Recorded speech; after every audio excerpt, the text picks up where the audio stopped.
everyone, welcome back to our channel The Prayagraj institute. As we all know that हमारी MP की district series चल रही है। हम लोगों को अलग अलग जो डिस्ट्रिक्ट है उनके बारे में जानने मिल रहा है, जैसे ग्वालियर, शिवपुरी, इंदौर, सीहोर एक्सेट्रा एक्सेट्रा। इसी सीरीज को आगे बढ़ाते हुए मैं आज एक्सप्लेन करूंगी जबलपुर डिस्ट्रिक्ट। तो सबसे पहले हमें ये भी पता होना चाहिए कि जबलपुर एक संभाग भी है। तो इस संभाग में 8 जिले आते हैं और उसमें से एक जिला आता है जबलपुर जिला। तो हम लोग आज जबलपुर जिले के बारे में पढ़ेंगे। फर्स्टली हम पढ़ते हैं एरिया, क्षेत्रफल। तो जबलपुर का क्षेत्रफल कितना है? 5211 किलोमीटर स्क्वायर।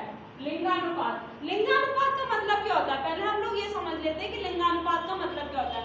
लिंगानुपात का मतलब होता है कि पुरुष मतलब 1000 पुरुषों पर कितनी महिलाएं हैं, मतलब 1000 मेल्स पर कितनी फीमेल्स हैं।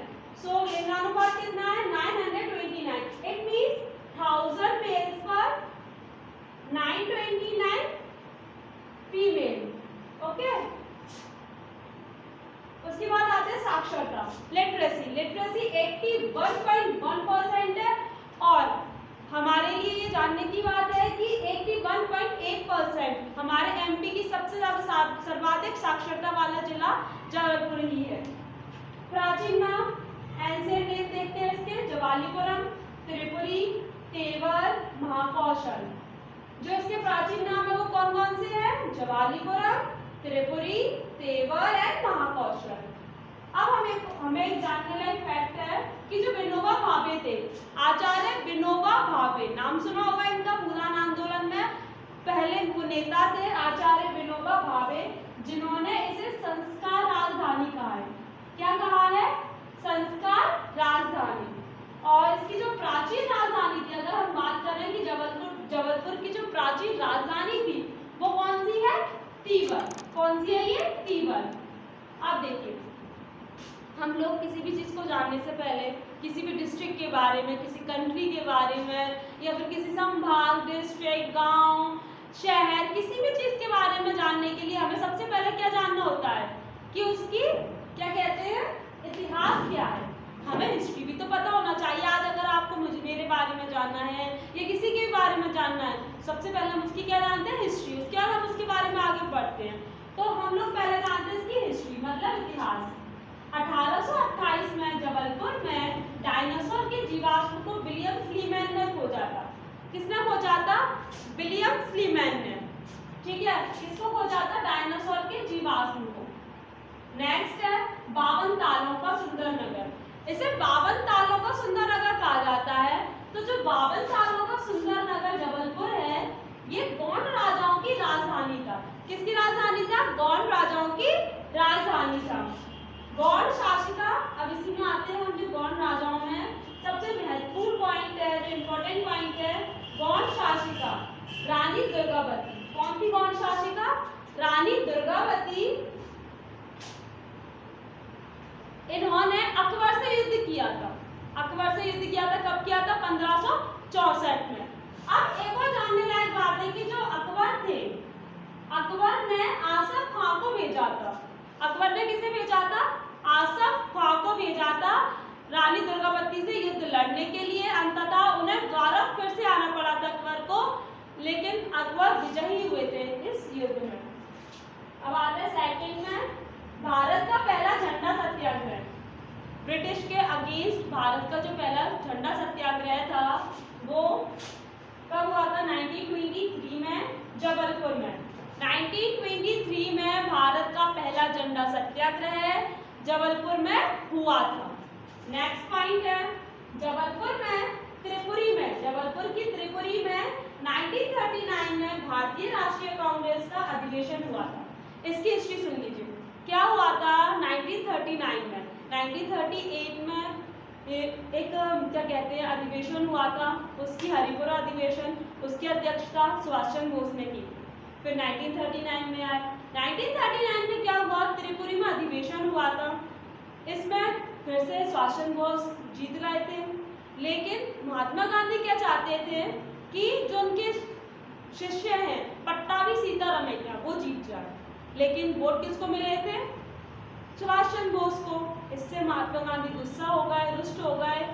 इस चक्कर में जो सुभाष चंद्र बोस थे उन्होंने 1939 में कांग्रेस को छोड़ दिया। कांग्रेस को छोड़ने के बाद उन्होंने फॉरवर्ड ब्लॉक की स्थापना की। इसे एक त्रिपुरी संकट भी कहा जाता है। अगर हमारे लिए मीन्स में लिखने आता है त्रिपुरी संकट तो हम इसे ही लिखेंगे, त्रिपुरी संकट। तो 1939 में ये हुआ था और इसके अधिवेशन, लेकिन फिर बाद में इसकी अध्यक्षता डॉक्टर राजेंद्र प्रसाद ने की थी, ये भी हमें पता होना चाहिए। नर्मदा नदी के तिलवारा घाट में महात्मा गांधी की अस्थियां विसर्जित की गई थी। नर्मदा नदी के तिलवारा घाट में, ये भी जबलपुर में है, तो इसमें महात्मा गांधी की क्या अस्थियां विसर्जित की गई थी। नाउ नेक्स्ट, पर्यटन स्थल। ये तो हमने की हिस्ट्री, जो कि हमने जान ली कि इसकी हिस्ट्री क्या थी। अब हम जानते हैं पर्यटन स्थल। पर्यटन में पहले आते हैं मदन महल। मदन महल है, धुआंधार जलप्रपात है, 64 योगिनी मंदिर है, विष्णु मंदिर तिगवा है, तिगवा का विष्णु मंदिर ये बहुत फेमस है, एंड पिशनहारी की मड़िया। और आप लोगों को जानकर हैरानी होगी कि जबलपुर में जैनों के सर्वाधिक मंदिर है, लगभग 570 मंदिर है जैनों के। उसके बाद अब हम आते हैं मदन महल किला में। तो मदन महल किला गौड़ राजा मदन शाह ने बनवाया था। किसने बनवाया था मदन महल किला? गौड़ राजा मदन शाह ने। चलिए, सबसे पहले मैं आप लोगों को इस अपना टॉपिक आगे बढ़ाने से पहले आप लोगों को बताना चाहूंगी हमारे चैनल को, द प्रयागराज इंस्टीट्यूट को like and subscribe and comment, please comment कीजिएगा कि हमारा वीडियो आपको कैसा लगा। अब आगे बढ़ते हैं। गौड़ राजा मदन शाह ने 1116 ईस्वी में से बनवाया था। नेक्स्ट आते हैं संग्राम सागर और वज्र मठ, ये 1500 ईस्वी में बनवाया गया। ऐतिहासिक स्थल के बारे में अगर हम जानना चाहें तो इसमें है ग्रामीण विकास संगठन, उसके बाद मध्य युग में गोंडवाना राज्य क्षेत्र, ये दोनों ऐतिहासिक स्थल है। इसके यहाँ संस्थान है, ये संगठन मैंने छोटे से बोल दिया है। उसके बाद हम आते हैं एजुकेशन पर।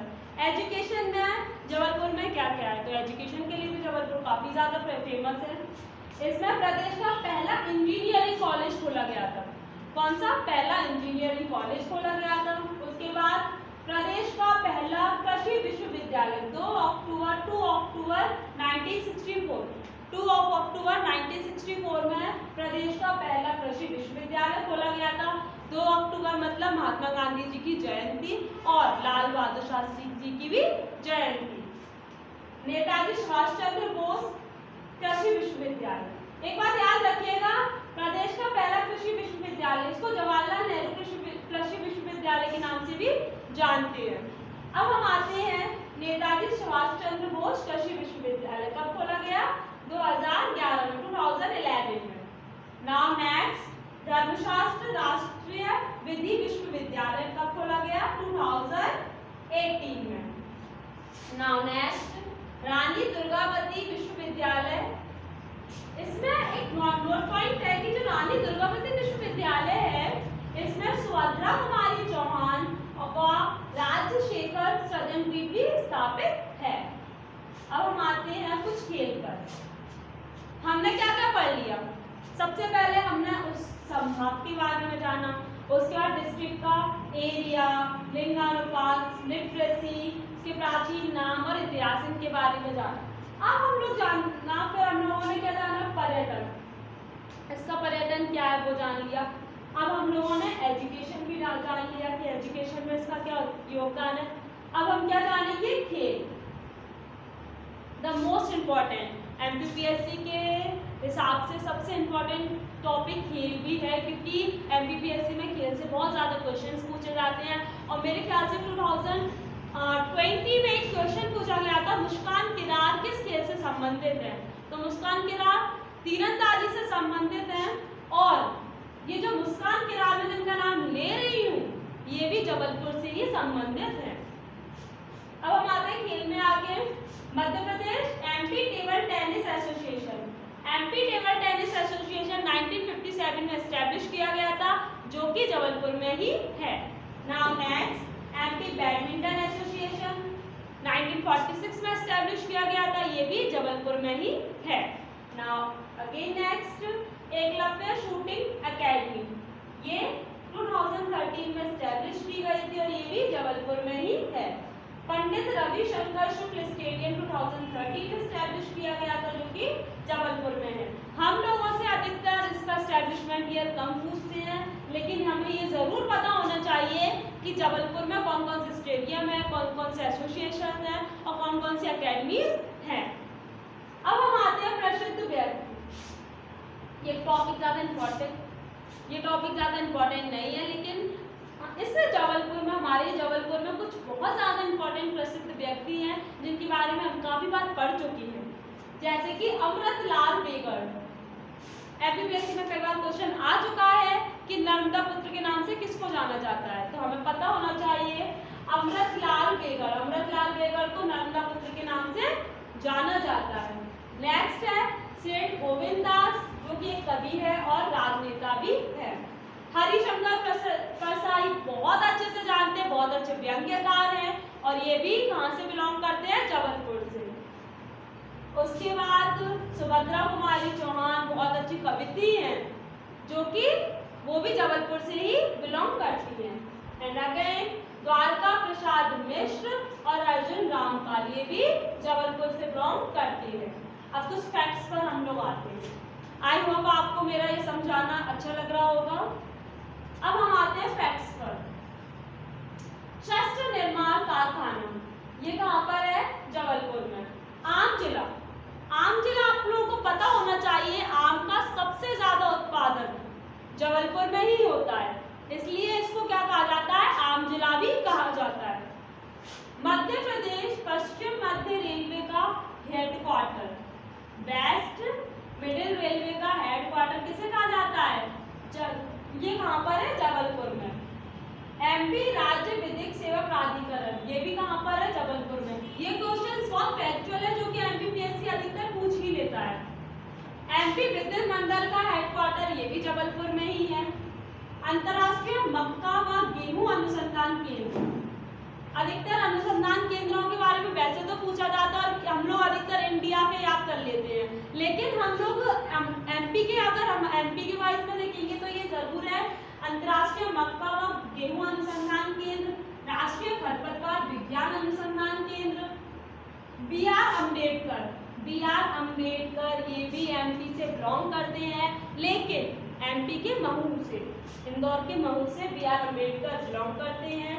सो बी आर अम्बेडकर दूरसंचार प्रशिक्षण केंद्र, ये भी कहाँ पर है, जबलपुर में। इसके बारे में और भी है जबलपुर के बारे में। भारत का प्रथम विकलांग पुनर्निवास केंद्र, क्या भारत का पहला पुनर्निवास विकलांग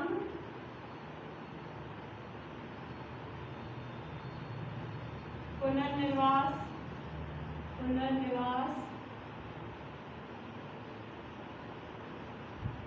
केंद्र, ये भी कहाँ पर है, जबलपुर में। ठीक है, उसके बाद और क्या आता है इसके अलावा, हाँ ये बहुत इंपॉर्टेंट है, जबलपुर के खमरिया में, जबलपुर के खमरिया में सरकारी ऑर्डिनेंस फैक्ट्री है। क्या है, जबलपुर के खमरिया में सरकारी ऑर्डिनेंस फैक्ट्री है।